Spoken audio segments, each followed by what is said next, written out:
केंद्र सरकार द्वारा एक बड़ा फैसला लिया गया कि 12वीं के बच्चों को पास कर दिया जाएगा। ना उनसे कोई एग्ज़ाम लिया जाएगा, ना उनसे पूछा जाएगा कि आपको देने का मन है कि नहीं।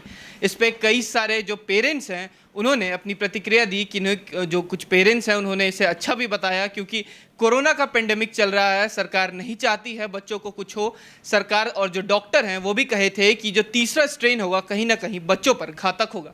और जो दूसरा तरफ है, जो लोग चाहते हैं, जो बच्चे कई सालों से मेहनत कर रहे हैं, 12th का एग्ज़ाम देने का कोशिश कर रहे थे, उन्हें सरकार द्वारा अब कोई ऐसा ऑप्शन नहीं दिया गया है कि आप चाहें तो एग्ज़ाम दे सकते हैं। इस पर ज़्यादा जानकारी के लिए हम बात करेंगे बीडी पब्लिक स्कूल पटना की जो प्रिंसिपल हैं, उनसे जानते हैं। मैम, आपका नाम? माधवी कुमारी। मैम, सरकार द्वारा एक अध्यादेश लागू कर दिया गया कि जो 12th क्लास के बच्चे हैं उन्हें ऐसे ही पास कर दिया जाएगा, उन्हें एग्ज़ाम नहीं लिया जाएगा। कहाँ तक सही है?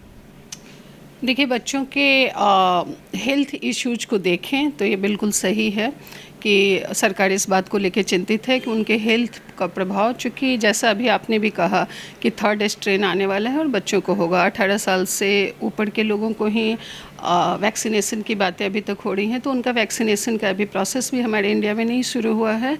इन सब चीज़ों को देखते हुए तो ये लगता है कि सरकार का डिसीजन बहुत सही है।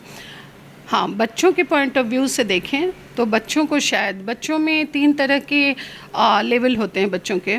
जो बच्चे बिल्कुल फर्स्ट लेवल में आते हैं, लाइक जो पढ़ाई वाले बच्चे हैं, जिन्हें पढ़ना अच्छा लगता है, वो काफ़ी दिनों से तैयारी कर रहे होते हैं, उन्हें इस बात से परेशानी होगी, बिकॉज उन्हें इससे मोटिवेशन मिलता है। अगर उन्हें अच्छा मार्क्स आता है तो ऑफ कोर्स मोटिवेशन मिलता है और हायर एजुकेशन में उन्हें सुविधा होती है। एवरेज बच्चों को अगर एग्ज़ाम होता तो मेहनत करके दे लेते, लेकिन फिर वो सोचते हैं कि चलो नहीं हो रहा तो कोई बात नहीं है। और कुछ ऐसे बच्चे होते हैं जिन्हें कोई बहुत अंतर नहीं पड़ेगा, चलो हुआ या नहीं हुआ।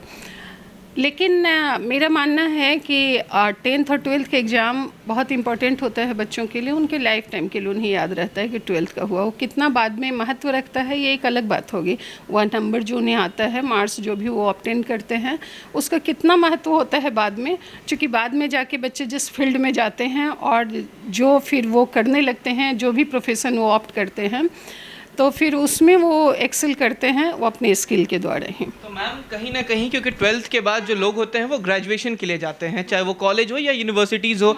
बहुत लोग मेडिकल करते हैं, कुछ इंजीनियरिंग करते हैं, तो क्या उस पर ये प्रभाव पड़ेगा? क्योंकि जो बच्चे, आपने मैम बताया कि 3 कैटेगरीज में आते हैं, तो जो फर्स्ट कैटेगरी में है उन्हें तो कोई दिक्कत नहीं है, तो जो लो कैटेगरी में है अगर वो एग्ज़ाम देने चले जाते हैं तो कहीं ना कहीं ये गलतियाँ तो नहीं हो जाएगी सरकार की तरफ से? देखिए, सरकार में जो लोग भी बैठे हुए हैं उनका डिसीजन जो भी बहुत सोच समझ के उन्होंने डिसीजन लिया होगा। लेकिन बच्चों को थोड़ी सी अब हायर एजुकेशन के लिए, इन्हें जो अभी बोर्ड एग्ज़ाम की तैयारी कर रहे थे, मुझे लगता है उनको अब हायर एजुकेशन में अच्छे कॉलेजेस में जाने की तैयारी करनी पड़ेगी।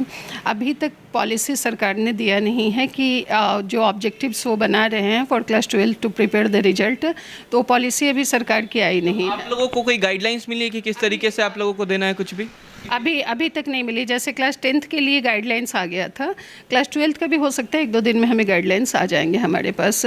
तो जो गाइडलाइंस वो देंगे, अकॉर्डिंगली जो हायर एजुकेशन के इंस्टीट्यूट होंगे, they will check out their plan. वो प्रोसीजर वो अपना बनाएंगे कि कैसे उन्हें एडमिशन लेना है। प्रोसीजर की आपने बात कही है, 10th के जो बच्चे थे उनके पास एक ऑप्शन था कि वो ऑप्ट कर सकते हैं कि अगर उन्हें मन है एग्ज़ाम देने का, तो क्या 12th के लिए भी कुछ वैसा गाइडलाइन है? जब तक CBSE की तरफ से हमें नोटिफिकेशन नहीं आ जाता है तो अभी मैं नहीं बता सकती। हो सकता है सोच रही होगी सरकार इस बारे में, और CBSE भी सोच रही होगी इस बारे में कि ऐसा ऑप्शन दिया जाए बच्चों को। बिल्कुल मैम। एक सवाल और है मैम कि ऑनलाइन क्लासेस बच्चों के लिए कितने अच्छे हैं?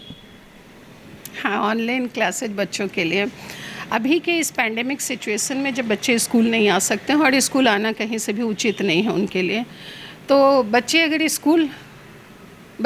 स्कूल नहीं आ सकते हैं अभी की पैंडेमिक सिचुएशन में, तो यह बहुत इससे बेहतर सॉल्यूशन और दूसरा नहीं है कि हम ऑनलाइन क्लासेज चलाएं। और हमारे टीचर्स ऑनलाइन क्लासेज के लिए अपनी पूरी कोशिश करते हैं। हमारे सभी टीचर्स ने अपने आप को इम्प्रूव किया है। जिस चीज़ की उन्हें आदत नहीं थी, they were not ready for that online classes, but now they are ready and they are doing their best। बहुत अच्छे से वो अपना काम कर रहे हैं। लेकिन अगर आप कहेंगे कि जो हमारे स्कूल में आके बच्चों का क्लास चलता था तो निश्चित रूप से उसमें आई कांटेक्ट होता था टीचर के साथ, टीचर्स की पर्सनालिटी का बहुत प्रभाव पड़ता था बच्चों में, तो कहीं ना कहीं उन चीज़ों में कमी आई है।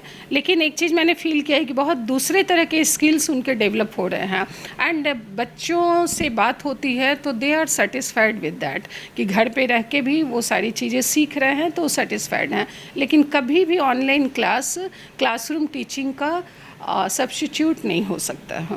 बिल्कुल मैम, तो ऑनलाइन क्लास सब्स्टिट्यूट नहीं हो सकता है मैम। एक जो पेरेंट्स होते हैं बच्चों के, उनके भी एक सोच मैम बन गई है, क्योंकि अगर ऑनलाइन क्लास चल रहा है तो बच्चों जो स्कूल द्वारा फ़ी लिया जाता है उसमें भी कटौती करनी चाहिए। इस पर क्या कहें?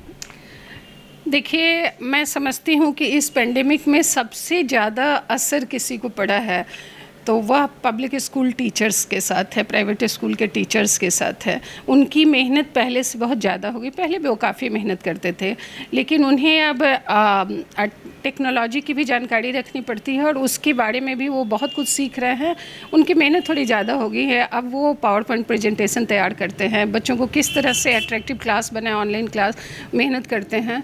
तो मुझे लगता है कि अगर कटौती की जाए तो इसका मतलब है कहीं ना कहीं रेगुलर जो खर्च विद्यालय का होता है उसमें तो कटौती हो नहीं पाती है। अभी स्कूल बंद भी है तो अच्छे खासे बिजली बिल आ जाते हैं, फिर भी जो बिजली बिल का जो भी क्राइटेरिया होगा उसका बिजली बिल आता है, मेंटेनेंस करना पड़ता है, सैनिटाइज करना पड़ता है। तो स्कूल का जो रेगुलर खर्च है वो होता ही है। शिक्षक की सैलरी जो है उसमें कटौती की जाए या कहीं से भी उचित नहीं है। तो मुझे नहीं लगता है, मुझे लगता है कि जो काम जैसे डॉक्टर्स हैं, फ्रंट लाइन वॉरियर्स हैं, हम लोग बात भी करते हैं कोरोना में, टीचर्स को भी इसमें इंक्लूड करना चाहिए। फ्रंट लाइन ना सही लेकिन टीचर्स ने भी शिक्षा व्यवस्था को जिस तरह से कायम रखा है, ऑनलाइन में सारी अपने में बदलाव लाके और कंटिन्यू कर रखा है, तो मुझे लगता है कि उनको भी समाज में वह चीज़, वो इस बात का ध्यान सभी परिवार को, सभी पेरेंट्स को रखना चाहिए। और इस तरह के डिमांड मुझे लगता है कि कहीं से भी उचित नहीं है। एक आखिरी सवाल ये है कि क्या स्कूल अब खुल जाने चाहिए? नहीं, अभी मैं ऐसा नहीं कह सकती, इसलिए कि जैसे हम लोग बार बार सुन रहे हैं कि थर्ड स्ट्रेन आने वाला है, तो बच्चों के लाइफ के साथ ये ध्यान हमें रखना होगा कि बच्चों को इस तरह की परेशानी ना हो। जब तक कि वैक्सीनेशन की बातें नहीं हो जाती हैं, अभी 18 साल से कम उम्र का वैक्सीनेशन की बात नहीं हुई है, तो थोड़ा सा इन चीज़ों को ध्यान रख के सरकार को इस पे देखना होगा। स्कूल खुलना तो मुझे लगता है ज़रूरी है, जब तक एजुकेशन सिस्टम ही हमारा बिल्कुल डिफरेंट हो रहा है, आना चाहिए, लेकिन ऐसी पर्याप्त व्यवस्था भी होनी चाहिए कि बच्चों को ज़्यादा इसका प्रभाव ना पड़े। खुलना चाहिए स्कूल। मैंने पहले भी कहा, ऑनलाइन एजुकेशन सब्स्टिट्यूट नहीं हो सकता है, लेकिन बच्चों के हेल्थ को भी बहुत ध्यान में रखना है। इन दोनों को अगर हम साथ में लेके चलते हैं तो अभी तत्काल तो मुझे ऐसा नहीं लगता है कि बच्चों को स्कूल आना चाहिए। बिल्कुल। तो आपने सुना कि ये बीडी पब्लिक स्कूल के प्रिंसिपल हैं, उनका साफ तौर पर कहना है कि स्कूल खुलना ज़रूर चाहिए लेकिन इस पेंडेमिक में नहीं, क्योंकि 18 वर्ष के जो नीचे के बच्चे हैं या उम्र के जो लोग हैं उन्हें अभी कोरोना का टीका नहीं दिया जा रहा है। और दूसरा बात उनका ये भी कहना है कि जो स्कूल की व्यवस्था है, अगर ऑनलाइन क्लासेस के वजह से पैसा अगर वही लिया जा रहा है तो किसी भी तरीके से गलत नहीं है, क्योंकि स्कूल की व्यवस्था, टीचरों का पैसा, उसमें कोई कटौती नहीं की जा सकती है। कैमरा पर्सन अमित के साथ मैं उत्कर्ष, DTV भारत, पटना।